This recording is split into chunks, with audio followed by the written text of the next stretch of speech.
खंडित करोगे तो चंद्रगुप्त मौर्य हैं, चाणक्य की नीति है, पुरुषोत्तम का पराक्रम है हम। अधिकार दोगे तो रामायण है, नहीं तो महाभारत है हम।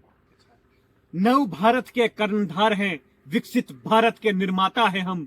संघर्ष सेवा समर्पण है, क्योंकि भारत वर्ष के युवा है हम।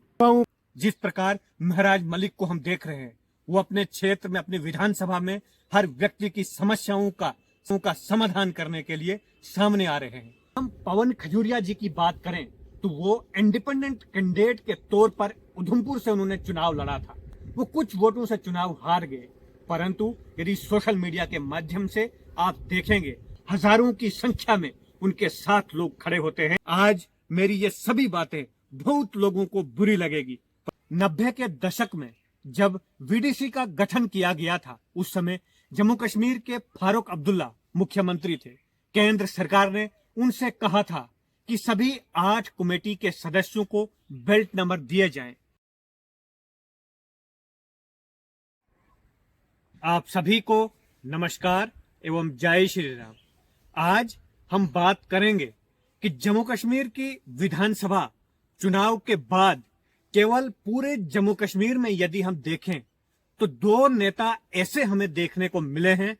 एक जीतने के बाद लोगों की आवाज बनकर सामने दिख रहे हैं और दूसरे हार के बाद भी लोगों के साथ खड़े हैं।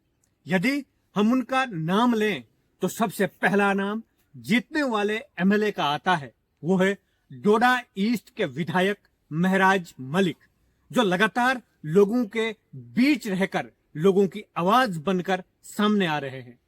और दूसरे उधमपुर के विधायक जिन्होंने इंडिपेंडेंट चुनाव लड़ा था, पवन खजूरिया, जो हार के बाद भी आप उनको सोशल मीडिया में देखेंगे तो वो लगातार अपने लोगों के साथ खड़े दिख रहे हैं। आज हम बात करेंगे कि किस प्रकार ये दोनों नेता लोगों के साथ लोगों की समस्याएं सुन रहे हैं।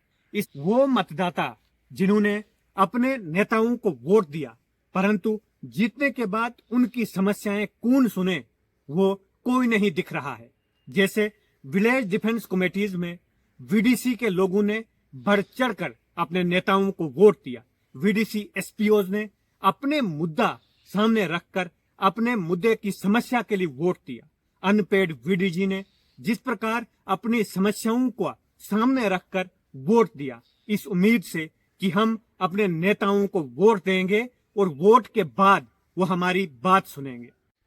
इसके अतिरिक्त हम उन सब बातों पर चर्चा करेंगे, जैसे वीडीसी के साथ किया गया छल, वीडीसी एसपीओज के साथ किया गया धोखा, आम जनमानस आज किस प्रकार परेशानियों में जूझ रहा है और उनके नेता आज 5 स्टार होटलों में वो अपने परिवारों के साथ बैठे हुए हैं। इसके अतिरिक्त यदि हम बात करें छोटी छोटी चीजों की, जिस प्रकार महराज मलिक को हम देख रहे हैं, वो अपने क्षेत्र में, अपनी विधानसभा में हर व्यक्ति की समस्याओं का समाधान करने के लिए सामने आ रहे हैं।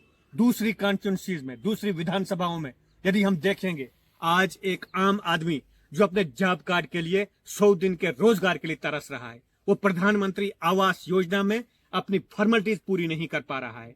उसे पटवारी के पीछे भागते हुए, तहसीलदार के पीछे भागते हुए दर्जनों दिन हो गए, महीने हो गए, परंतु एक इनकम सर्टिफिकेट और जमीन की नकल नहीं मिल रही है।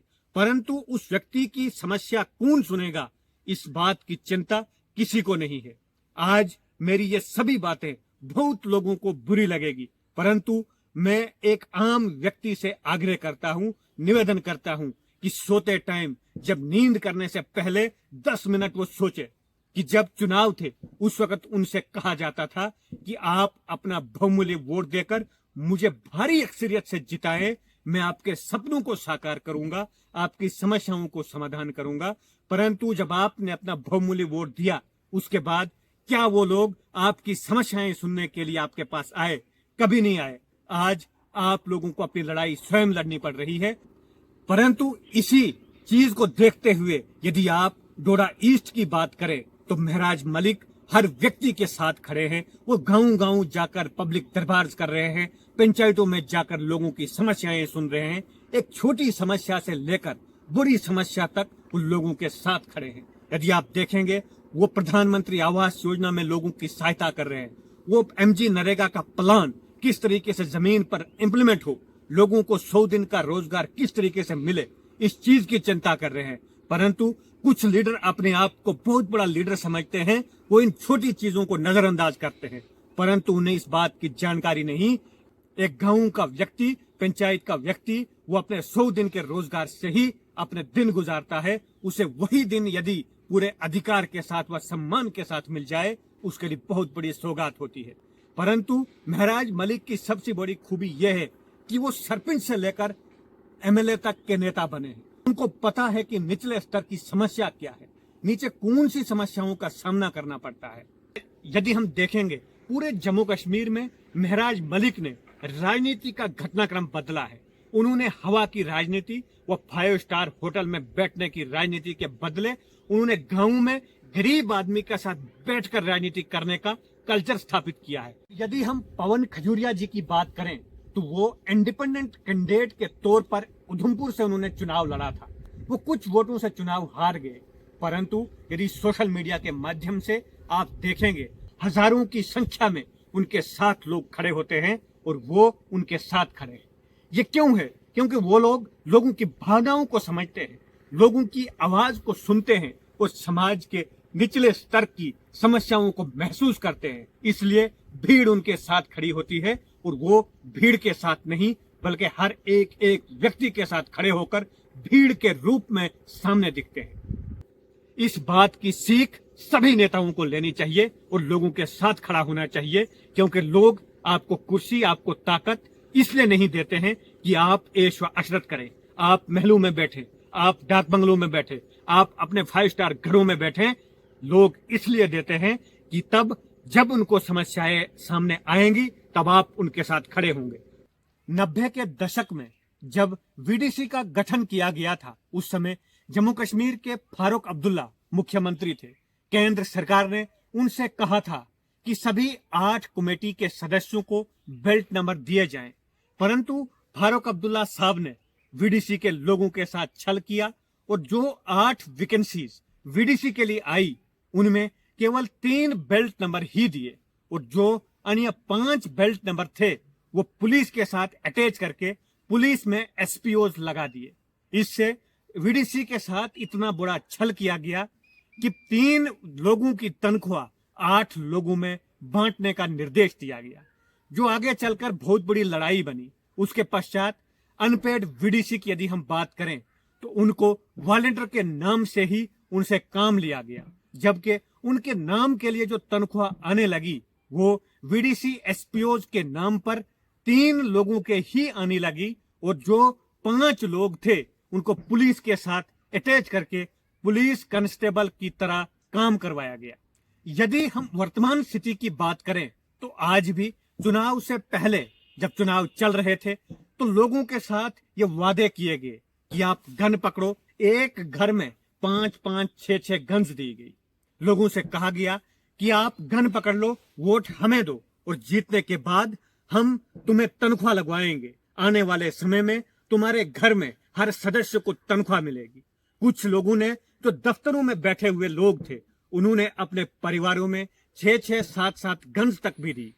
परंतु क्या नेताओं ने इस चीज को सोचा कि यदि हम लोगों को गन्स देते हैं, वो गन पकड़कर अपनी रोजी कैसे कमाएंगे?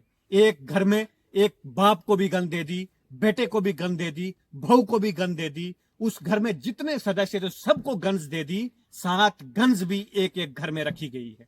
इसके अतिरिक्त नौजवान लड़कों के हाथ में गन्स दी गई कि आप समाज व देश की रक्षा करो, स्वयं की रक्षा करो और हमें वोट दो। वोट देने के बाद हम तुम्हें तनख्वाह लगवाएंगे। परंतु उनके साथ इतना बड़ा छल किया गया कि आज उन्होंने गन तो पकड़ ली, परंतु वो अपने 3 समय के खाना कमाने के काबिल भी नहीं रहे। उनको ना तनख्वाह है, ना उनको कुछ मिल रहा है। केवल उस गन का पहरा देने के लिए उनको घर में कैद कर दिया गया। अब इससे हम अंदाजा लगा सकते हैं कि आज के इस कंपटीशन के दौर में वो अपने बच्चों को किस प्रकार शिक्षा देंगे, वो अपने घर की समस्याएं कैसे समाप्त करेंगे, अपने बूढ़े माँ बाप मेडिसिन कहाँ से लाएंगे, उनको कोई दिक्कत होगी उस दिक्कत का समाधान कैसे निकालेंगे। क्योंकि सरकार ने, उनके नेताओं ने उनके हाथ में गन दे दी है, ये लालच देकर कि गन की भावना में आकर वो हिंदू समाज की रक्षा करने के नाम और हिंदुत्व के नाम पर उनको वोट लेने के लिए गन्स दी गई। परंतु जब वो जीत कर गए, आज उनकी समस्याओं का समाधान कौन निकालेगा, इसकी कोई जानकारी नहीं है। आम व्यक्ति को इस बात की समझ आनी चाहिए कि यदि चुनाव के समय में मेरा वोट बहुमूल्य होता है, वोट की कोई कीमत नहीं होती है, परंतु वोट देने के बाद जब नेता लोग बनते हैं, हमें अधिकार भी उनसे उसी तरीके से छीनने चाहिए। हमें आवाज उठानी चाहिए और हर व्यक्ति को समझाना चाहिए कि हमारे वोट की कदर क्या है। हमारे वोट के कारण ही वो लोग सामर्थ्यवान बनते हैं, शक्तिशाली बनते हैं, लोगों की समस्याएं सुलझाने की ताकत उनको मिलती है। परंतु जब उनको वो ताकत मिल जाती है, वो अपने निजी स्वार्थ के लिए, अपने चेले चपाटों के लिए, वो अपने परिवार के लिए, अपने घर बनाने के लिए ही उस सारी शक्ति का प्रयोग करते हैं। आज यदि हम देखेंगे कि वीडीसी की किस प्रकार की हालात करके रखी है, ये हम सबके सामने। परंतु हमारे नेताओं को इस बात की जानकारी होनी चाहिए कि हम लोकतांत्रिक देश में हैं और लोकतंत्र में ये सिद्धांत है कि परिणाम दो अथवा बाहर हो जाओ, क्योंकि लोकतंत्र में युवाओं को महाशक्ति के रूप में देखा जाता है। और युवाओं की यदि हम बात करें, हम अर्जुन के गांडीव, भीम की गदा, धर्मराज के धर्म है हम, लक्षागृह की छोलू सी अंगारों पे चलते हैं हम। अतीत की सीख से वर्तमान संवर कर भविष्य के निर्माता है हम। शांति चाहोगे तो बुद्ध की तपस्या है, अशांत करोगे तो परशुराम के परसा है हम। खंडित करोगे तो चंद्रगुप्त मौर्य हैं, चाणक्य की नीति है, पुरुषोत्तम का पराक्रम है हम। अधिकार दोगे तो रामायण है, नहीं तो महाभारत है हम। नव भारत के कर्णधार हैं, विकसित भारत के निर्माता है हम। संघर्ष सेवा समर्पण है, क्योंकि भारत वर्ष के युवा है हम। किसी चेतावनी के साथ मैं आप सबको आगाह करना चाहता हूं कि कोई भी नेता स्वयं को इतना शक्तिशाली ना समझे कि उसके पास ये कुर्सी आजीवन रहने वाली है। 5 वर्षों के बाद आपको फिर से युवाओं के बीच में आना पड़ेगा। और अंत में मैं आप सभी से आग्रह करता हूं कि हम लोकतांत्रिक देश में रहते हैं और लोकतंत्र के मूल्यों की रक्षा करना हमारा दायित्व है, हमारा कर्तव्य है। हमारे फंडामेंटल राइट्स जो हैं उनको लेना हमारा मौलिक अधिकार है। हमारी ड्यूटी जो है उनको निभाना भी हमारा अधिकार है। लोकतंत्र में यदि कोई आवाज दबाए तो आवाज को बुलंद करना हमारा अधिकार है। हम सब मिलकर आने वाले समय में बहुत सारी चीजों का खुलासा भी करेंगे, बहुत सारी चीजें लेकर समाज के सामने भी आएंगे। यही कहते हुए आप सबका आशीर्वाद हम पर बना रहे। और मैं अंत में एक बार फिर से आप सभी को शुभकामनाएं देते हुए भविष्य के लिए कि लोकतंत्र जीतेगा, हर व्यक्ति को अपनी आवाज उठाने का अधिकार मिलेगा, यही कहते हुए आप सभी का धन्यवाद। जय हिंद, जय भारत, जय श्री राम।